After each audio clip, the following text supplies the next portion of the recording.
l'engagement, ça peut aussi être 2 personnes qui disent: «OK, on sait que ça va être de la merde, on sait qu'on n'est pas encore au point d'amour infini, on sait qu'il y a des trucs sur lesquels travailler. Par contre, on On choisit choisit de ensemble. bosser ensemble». C'est ça. On se sent surpuissant. Je pense qu'on se sent beaucoup plus des dieux qu'au XXe siècle, tu vois. Et du coup, on cherche, je pense, comme tu dis, on cherche à être le plus fort parce que c'est notre lutte et que la vie ne nous rappelle pas, et bien heureusement, que l'on peut mourir tous les jours d'une balle dans la tête, quoi. Voilà, quand j'ai vécu des gros échecs dans ma vie il y a 2 ans. Là, oui, en fait, tu vois, j'ai morflé et je me suis rendu compte que pour autant, les gens m'aimaient, tu vois, alors que je ne faisais plus tout ça. Alors, aujourd'hui, les amis, je vous partage un podcast croustillant qu'on va tourner, enfin j'espère, mais je pense que ce sera le cas, qu'on va tourner avec Anthony Morvan. Anthony, bonjour déjà, enchantée Hello. enchantée, je te connais en vrai, donc je suis pas, je suis plus qu'enchantée, mais je suis ravie surtout de t'accueillir sur ce podcast parce que je voulais qu'on parle ensemble justement des relations hommes-femmes vues par ton œil d'homme, et plus spécifiquement parce que c'est un point, je pense, qui est intéressant pour beaucoup de femmes, d'hommes qui, sur le papier, n'a pas de problème avec les femmes, qui en soi a le corps qu'il faut, les beaux yeux, la belle chevelure, la bonne barbe, bref, l'homme un peu idéal pour beaucoup de femmes. Et en fait, j'avais vraiment envie de partager ça avec toi parce que je pense que tu as fait du chemin aussi depuis qu'on se connaît, mais même avant, sur tes relations amoureuses, sur ton rapport aux femmes et à la vie de manière générale aussi, de ton passif de coach sportif, de chef d'entreprise et tous les enseignements que tout ça t'a amené aussi à avoir vis-à-vis des femmes. Et du coup, je suis très heureuse de te retrouver. Mesdames, ouvrez bien vos oreilles. Un homme est sur le canapé de C'est pour une copine. Du coup, Anto, je voulais commencer forcément par te poser cette question sur comment est-ce que tu te présenterais. Tiens, c'est une nouvelle question que je vais poser maintenant à tout le monde. Comment tu te présenterais si tu étais en date? Qu'est-ce que tu vois, si on enlève le côté entrepreneur et chef d'entreprise, comment tu te présenterais?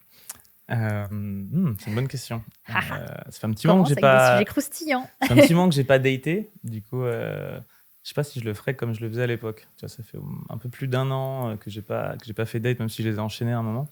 Ok. Ce qui est sûr, c'est que ça fluctue en fonction des moments de ma vie. Et je pense qu'il y a eu des moments où j'ai joué à plein de jeux, tu vois, de savoir exactement l'image qu'il fallait présenter pour arriver à mes fins, en fonction de l'objectif. Si le but, c'était juste de coucher avec la fille, je savais exactement, j'avais un processus inconscient, mais tellement répété que je savais exactement quoi dire, qui au bout d'un moment, justement, m'a plu. Voilà, je savais ce qui fonctionnait, mais j'étais en mode, en fait, on fait tous semblant, enfin, ça sert à rien. Qu'au bout d'un moment, le matin, je me réveille, je suis vide, et j'ai pas l'impression d'avoir eu une vraie intimité, dans le sens de partager un vrai moment avec quelqu'un. Du coup, je pense que je le ferai plus de cette façon-là, même si c'est compliqué, parce que quand tu es complètement transparent, si je partage complètement ce que je ressens à l'instant avec la personne sur le coup, elle va me prendre pour un taré, tu vois. Plus tu travailles sur tes émotions, plus tu es conscient de ce que tu ressens, mais plus aussi tu dis, attends, là, ça va quand même être mieux d'un petit peu faire semblant. Il y a des codes quand même dans la séduction ou dans la vie en général que j'essaye un peu de recaler. Au début, je faisais tout pour essayer. Je les comprenais pas, donc je les ai appris par cœur et je les ai méga appliqués. Donc aujourd'hui, je pense que je ferais vraiment un truc qui est très à l'intuition. Je dirais pas grand-chose, à part ce que la personne me poserait comme question. Ouais. Typiquement, je m'amuserais pas à dire entrepreneur ou quoi que ce soit. Ouais. Tu vois, je dirais salut, moi c'est Anto. Comment tu Ouais, vas, quoi. ça Et va. on voit où ça mène. Je partirais sur une espèce de truc commun et je déploierais à partir de là pour co-construire en fait un peu le date. Tu vois, je chercherais plus trop à le contrôler. C'est ça. Enfin, en vrai, je sais pas, ça se trouve demain tu me remets à dater, je vais réappliquer les scripts et puis voilà, je vais attendre ça marche. Mais Et justement, qu'est-ce que t'as amené ces scripts pour toi, ces process de séduction, hein, on peut le dire, qui fait que tu as eu... Enfin, comment est-ce que tu expliques que tu as eu besoin d'avoir ces scripts, ces process pour dater, pour séduire dans tes idées, quoi? Je t'avais dit, c'est croustillant avec Brenda. Carrément.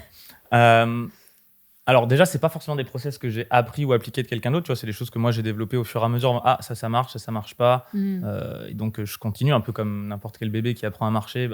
T'apprends, quand t'apprends à parler une nouvelle langue, t'emploies des mots, puis à un moment tu te rends compte non, ça se fait pas. Quand t'apprends à improviser dans un instrument, il y a des choses, tu sens, ça sonne bien. Là, je pense que je m'adaptais à la personne en face en mode un peu caméléon, comprenant ce qui à la fois, tu vois, avec un point de vue de... Je suis capable de comprendre ce que l'autre va attendre de moi, mais uniquement quand ça se passe ou après, pas forcément avant. Encore avec cette histoire de les codes, je les ai pas forcément, ou je les avais pas forcément.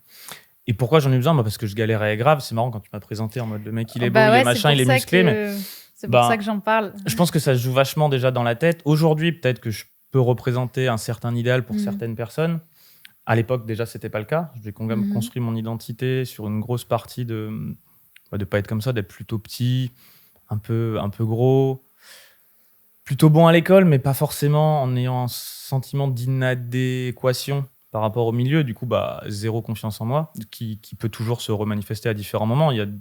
La confiance, je trouve que c'est quelque chose qui est fluctuant. Il peut y avoir une estime derrière de « ok, je mérite d'être heureux », mais si tu me dis d'aller improviser au piano, j'ai jamais fait de piano, est-ce que tu as confiance en ma capacité à le faire? Non, j'ai zéro confiance parce que j'ai pas de skills là-dedans. Mais du coup, au bout d'un moment, à force de trouver un peu mon chemin, d'appliquer, de créer un business, et c'est pas que dans le côté extérieur, c'est quand je crée un business, je sens que je suis dans mon élément, mieux que quand je suis dans un travail où on me demande de respecter des règles, où je me sens pas bien, même si je pouvais performer à un certain niveau. Et je me dis, mais merde, ce jeu, il m'amuse pas. Donc, je me sens pas bien, tu vois.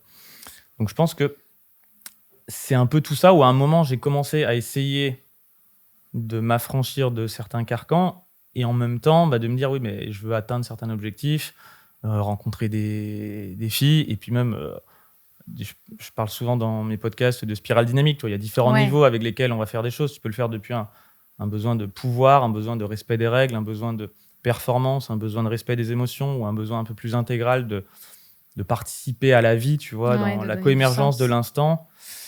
Donc je pense qu'à différents moments, je l'ai fait pour me prouver des trucs, je l'ai fait pour faire comme les copains, tu vois, à force de me dire, tiens, c'est trop stylé de coucher avec 100 filles, je vais essayer de faire ça, tu vois. C'était des objectifs débiles et qui, à la fois, m'ont permis de me construire, d'expérimenter, de me rendre compte que, à plein de niveaux, c'est cool, quand même, tu vois.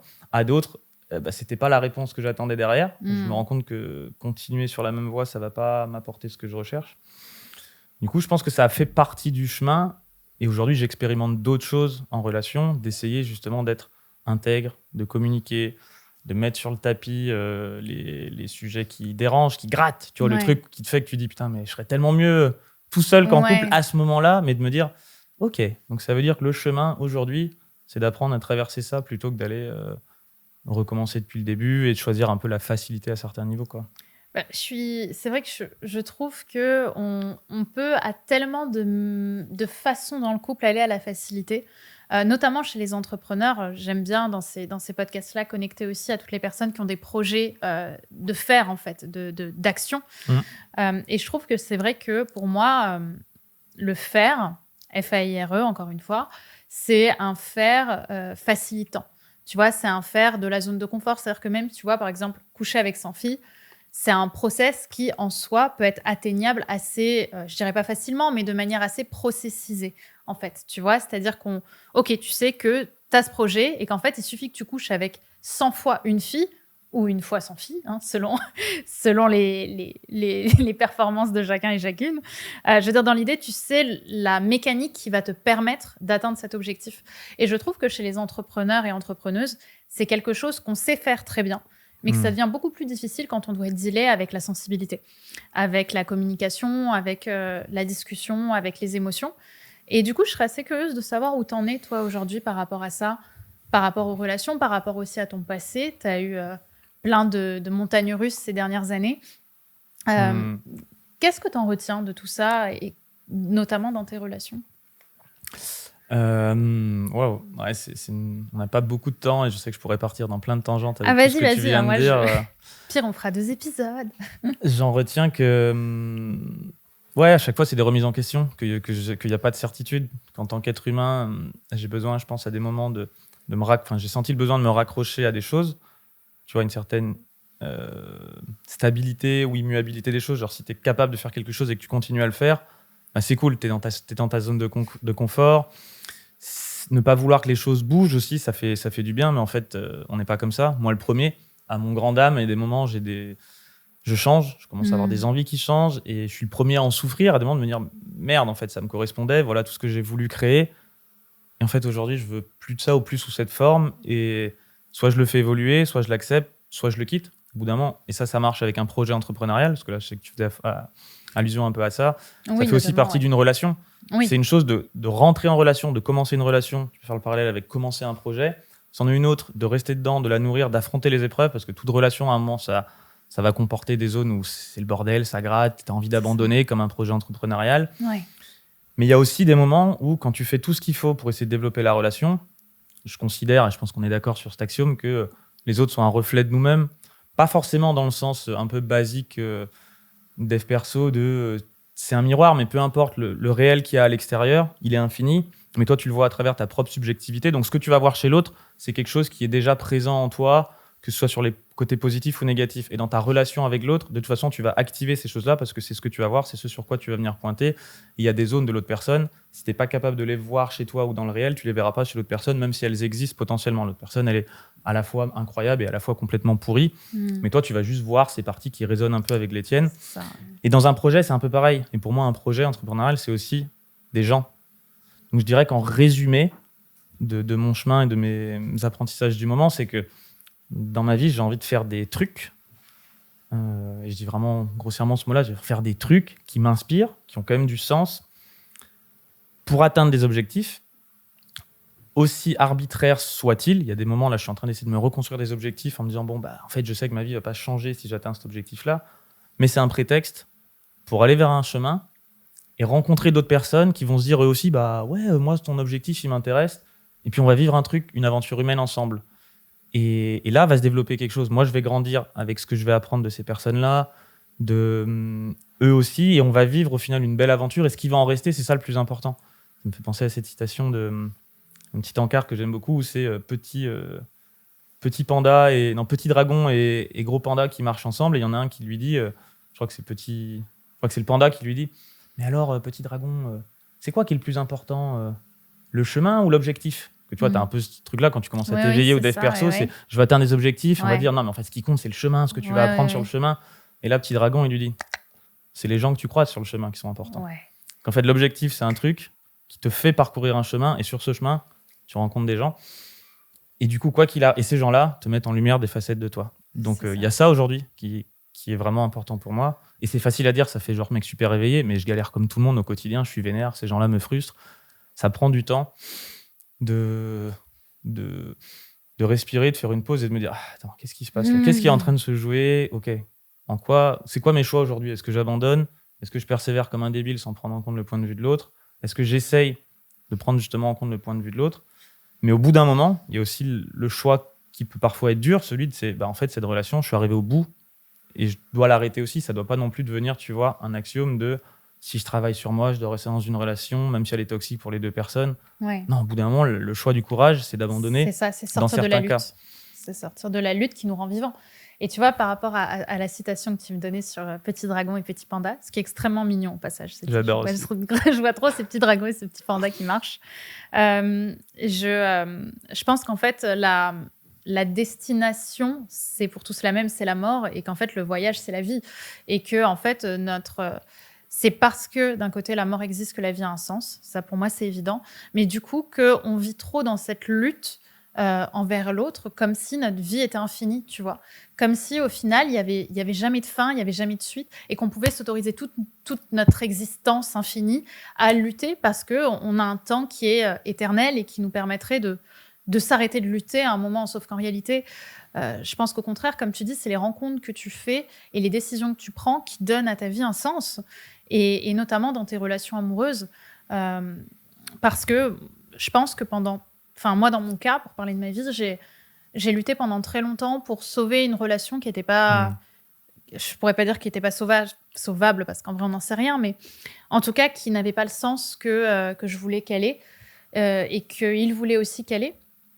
Et en fait, on a continué dans cette direction et j'ai lutté.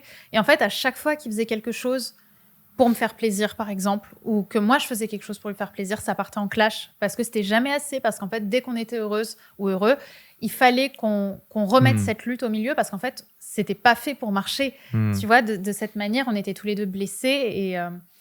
Et en fait, je pense qu'on a perdu un temps infini à s'interdire de s'aimer de manière plus douce parce que l'autre mettait tellement en avant nos insécurités qu'on s'est empêché, en fait, de cette vulnérable, parce qu'en fait, je pense que le point sur lequel, au final, il y a tellement de personnes qui s'empêchent de vivre et d'aimer, c'est justement cette lutte, cette interdiction qu'on se donne à être sensible à l'autre.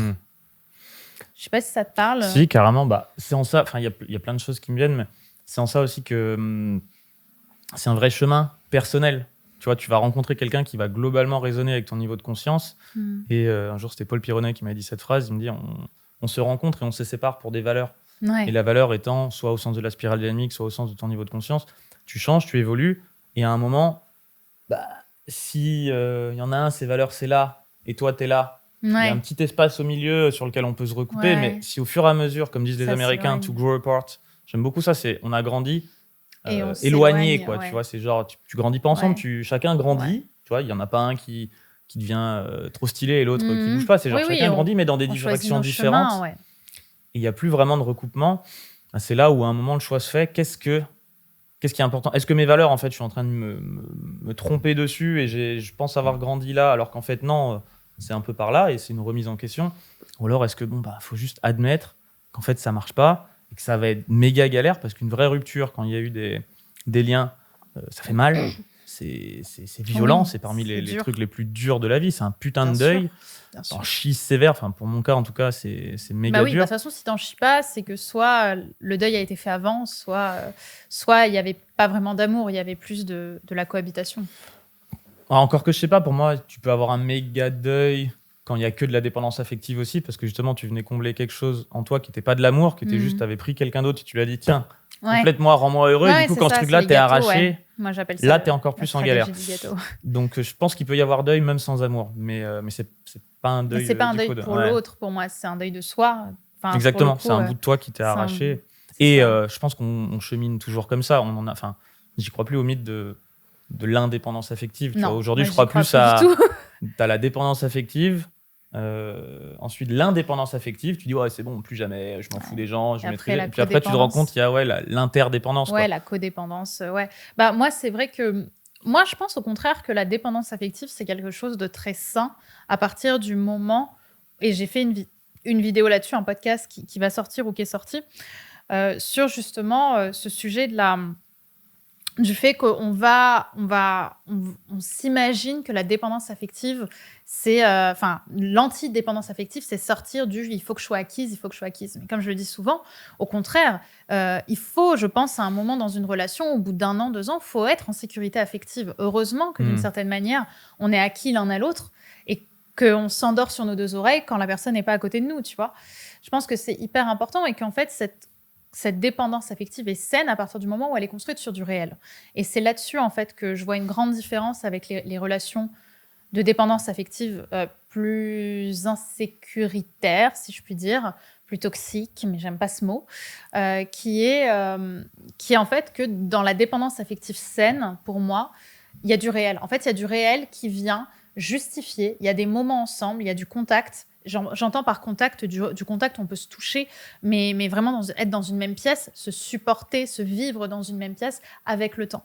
Le problème pour moi de la dépendance affective telle qu'elle est définie de manière négative aujourd'hui, et je pense que je suis globalement dans l'idée d'aider les gens à sortir de ça, c'est quand tout se passe justement dans l'imaginaire, quand l'autre vient d'arriver dans nos vies et qu'on lui accorde dans notre tête des qualités qu'il nous a jamais prêtées dans le réel. Et la bonne dépendance affective, c'est aimer quelqu'un avec toutes ses insécurités, avec tous ses défauts, avec tout ce qu'on ne veut pas voir et tout ce qui n'est pas aimable au sens large du terme, et lui dire « je t'aime » avec ça. Tu vois ? Pour moi, c'est ça. Je vois la différence sur ce que tu dis en anglais. Je crois qu'il n'y a pas de mot en français, mais... l'infatuation, tu vois, c'est quand tu prends quelqu'un, il est parfait, tu connais pas la personne, mais tu as décidé que c'était la meilleure personne du monde et qu'elle te correspondait. C'est ça. Non, frère ou cousine, en fait, ce qui se passe là, c'est que tu connais pas, tu te dis que ce serait bien pour toi parce que t'as peur de pas trop rencontrer la bonne personne. C'est sûr que ça se construit. Mais j'aime quand même pas le mot de dépendance affective. Je préfère vraiment interdépendance parce qu'il y a cette notion où c'est OK de s'autoriser à parfois être dépendant, mais pas que dans le sens justement dépendant émotionnellement de l'autre, ne pas faire porter le poids de son bien-être sur l'autre personne. Mais en revanche, évidemment, si ça se construit, le but d'ailleurs d'une relation, ça doit être de s'approfondir, d'approfondir l'intimité, que chacun se livre un peu à l'autre et c'est faire un pas en avant chacun. Bon, moi je fais un petit peu... Au début, c'est normal aussi de pas être complètement ouvert à une relation parce que l'autre peut te défoncer la gueule, peut te blesser, tu vois, et profiter de toi. C'est relativement humain quand on a été blessé que d'y aller mollo petit à petit, et la confiance se gagne et l'ouverture avance ensemble. Il y a cette notion, je reviens dessus maintenant, parce que pendant des années, j'étais assez anti-religieux. Aujourd'hui, je suis ni pour ni contre, chacun fait ce qu'il veut, tu vois, j'ai ma définition un peu de ma spiritualité, mais je vois que les religions aussi, on touche une vraie vérité. Tu vois, c'est le doigt qui pointe la lune, et il y a la lune, mais les gens se concentrent un peu sur le doigt. Mais même certains doigts sont intéressants dans le sens de l'engagement. Tu vois, l'engagement chrétien, du mariage, par exemple. Je trouvais ça vraiment ringard avant et nul. Et de plus en plus, je me dis, mais en fait, l'engagement, ça peut aussi être deux personnes qui disent, OK, on sait que ça va être de la merde, on sait qu'on n'est pas encore au point d'amour infini, on sait qu'il y a des trucs sur lesquels travailler, par contre, on choisit de bosser ensemble dessus. Et tu sais qu'il y aura des moments compliqués, et ça ne veut pas dire non plus que, même si c'est un peu jusqu'à la mort, jusqu'à ce que la mort nous sépare, mais il y a cette notion de dire, ouais, moi non plus, je ne suis pas fini, toi non plus, d'accord, bon, on a compris qu'il y a des trucs, on va construire quelque chose, ça va être de la merde, on va grandir, mais on marque déjà, on acte le fait que j'abandonnerai pas à la première difficulté, quoi.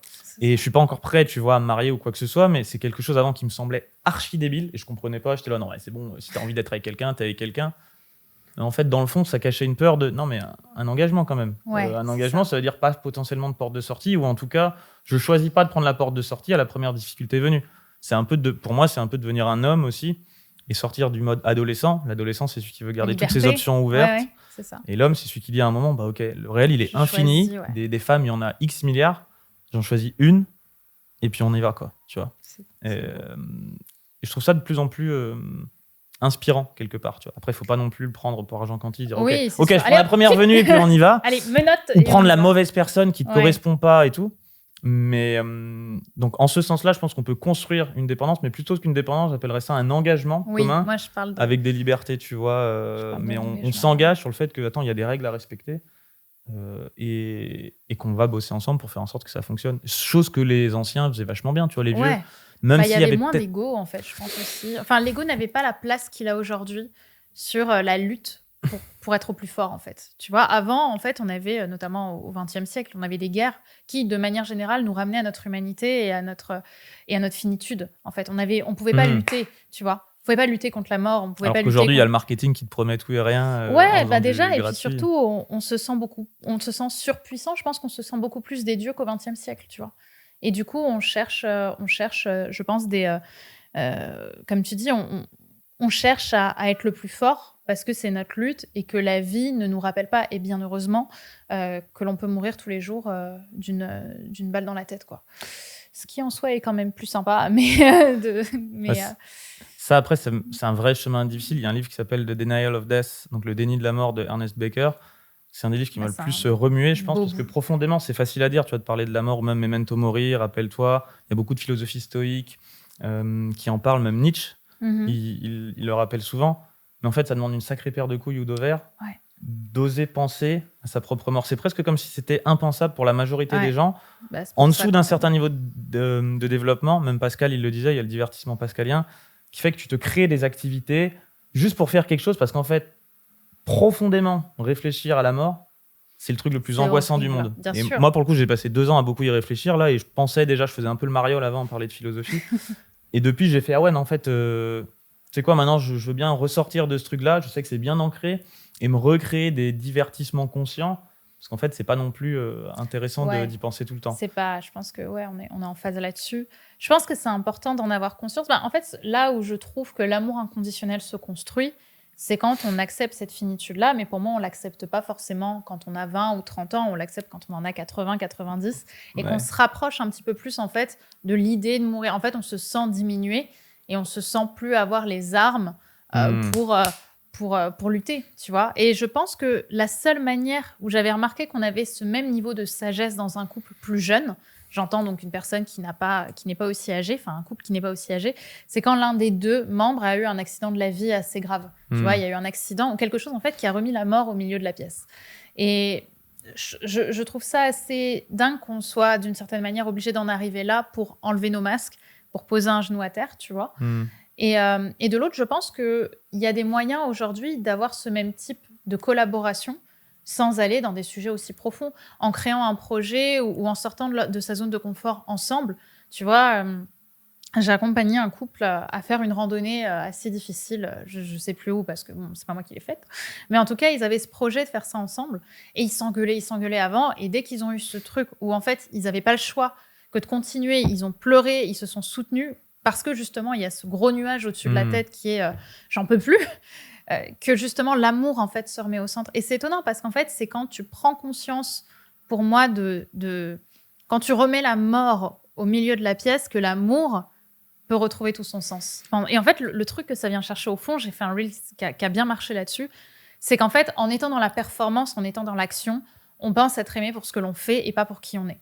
Et je pense que c'est ça, en fait, qui nous aide, c'est que du coup, on se dit, bon, ben, c'est pas l'amour inconditionnel, mais du coup, je pose des conditions à l'amour et à ce que je pensais être l'amour, parce que c'était pas ça l'amour, hein, mais ce que je pensais être l'amour, en mettant en place des actes pour être aimé.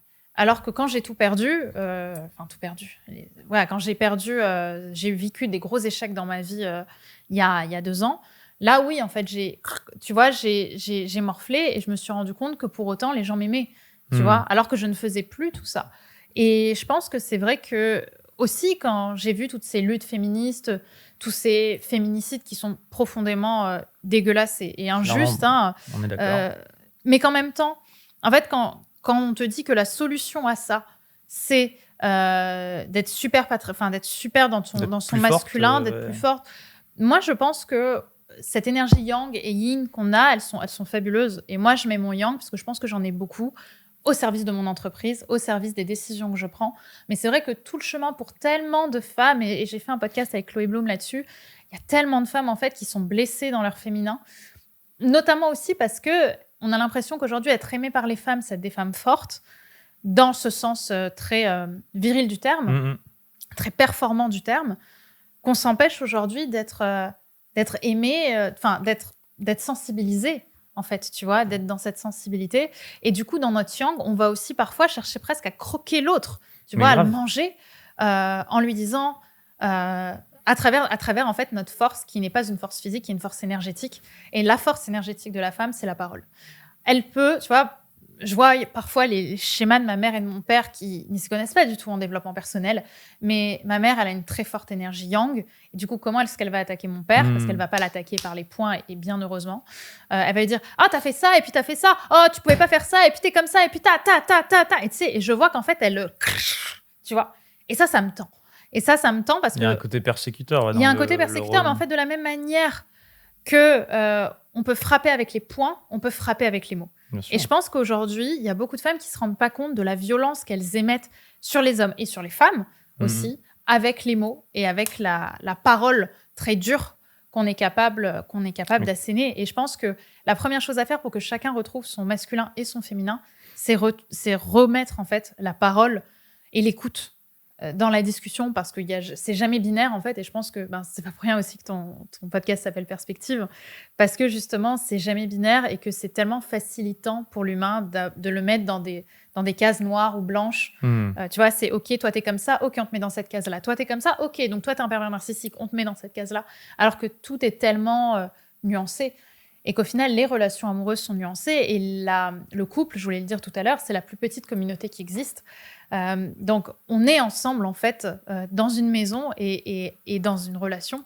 Et c'est apprendre justement à arrêter d'être binaire dans les attributs et dans les actions qu'on porte à l'autre et les qualités et les défauts qu'on lui porte, que je pense que l'amour peut enfin arriver. Plus tu essaies de forcer un trait chez toi, que ce soit le trait masculin, le trait féminin, plus en fait tu essaies de grossir quelque chose pour qu'on te définisse comme ça, plus tu caches l'autre partie en fait, parce qu'on est tous pas binaires et en fait on cache cette partie plus douce, plus blessée. Je pense que plus on essaie de montrer qu'on est une femme forte, plus on s'interdit d'être une femme faible, alors que la faiblesse c'est pas un défaut, mais qu'on peut être aimé en étant faible, parce que la faiblesse, encore une fois, n'est pas un défaut, c'est vu comme tel, mais si la faiblesse, c'est la vulnérabilité, alors je me souhaite d'être faible tous les jours, tu vois. Et de la même manière, être trop dans son féminin cache souvent une envie de construire des projets qu'on s'interdit, parce qu'on se dit que si on construit des projets et qu'on vient dans son masculin, on sera peut-être pas aimé comme on a été aimé par le passé.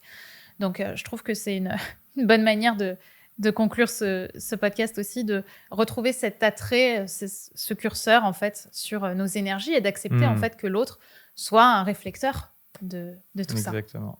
En tout cas, Anthony, c'était un bonheur. Au final, on n'a pas tant parlé de ta vie à proprement parler. T'as bien, joué. On peut refaire ça une autre fois. On fera ça avec plaisir. Dans tous les cas, j'ai trouvé ce podcast hyper précieux. Je voulais vraiment te remercier. On peut te retrouver sur ton podcast aussi qui s'appelle Perspective, dans lequel tu partages aussi tous tes points de vue sur nombreuses notions philosophiques et universelles. Et je viens d'ouvrir aussi une chaîne YouTube dans laquelle je vais faire des interviews. On en reparlera. Trop cool. Donc, ta chaîne YouTube s'appelle aussi Perspective. Non, Anthony Morvan. Anthony Morvan, du coup, on mettra les liens en description. Vous pouvez aussi rejoindre Anthony sur son Instagram. Anthony Morvan. Anthony Morvan aussi, voilà. Et n'hésitez pas à nous dire ce que vous en avez pensé. Je pense que ce podcast va faire débat sur tout ce qu'on a dit. Il y a moyen. Je pense qu'il y a quelques personnes qui vont pas forcément être d'accord, mais en même temps, je pense que c'est OK. Il y a de la place pour tout le monde. Et le principal, c'est que chacun puisse s'écouter et se parler. Merci à toi, Anto, encore une fois. Et vous, n'hésitez pas à nous partager les prochains invités que vous voudriez avoir sur le podcast, à mettre une petite note mignonne sur le podcast et bien sûr à vous abonner et à le partager à des personnes que ça pourrait inspirer, notamment à vos amis, hommes, les filles, qui pourraient être inspirés par l'histoire et le chemin d'Anthony. Merci, Anto. Bisous à tous. Merci. Des bisous.